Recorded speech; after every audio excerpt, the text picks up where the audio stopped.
بسم الله الرحمن الرحيم. الحمد لله رب العالمين، والصلاة والسلام على خير خلقه محمد وآله الطيبين الطاهرين. اللهم صل على محمد وآل محمد.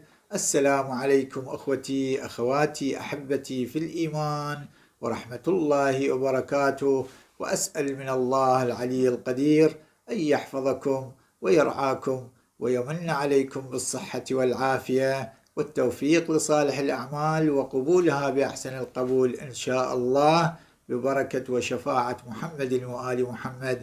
اللهم صل على محمد وآل محمد. نودع هذا الشهر المبارك الفضيل بهذه الليلة، وهي الليلة 30. ذكر صاحب الوسائل رضوان الله تعالى عليه فيها صلاة.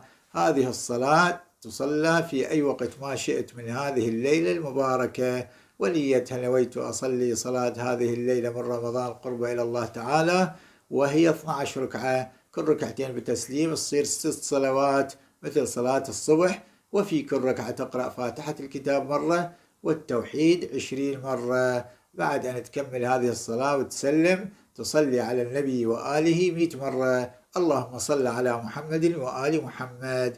رسول الله صلوات الله عليه وآله وسلم يقول: من صلى هذه الصلاة ختم الله له بالرحمة. وقعدنا دعاء، هذا الدعاء يوم 30 من هذا الشهر، دعاء النهار 30، يعني مو الليلة، نهارها.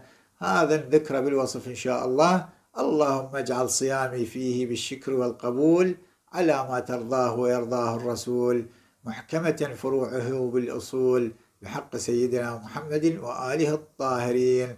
نذكر أنه في هذه الليلة، باعتبارها ليلة من الليالي العشر الأخيرة، فيها غسل، يستحب فيها الغسل، ووقته في أي وقت ما شئت من الليل تقربا إلى الله تعالى. نسأل الله سبحانه وتعالى لنا ولكم التوفيق، والحمد لله رب العالمين.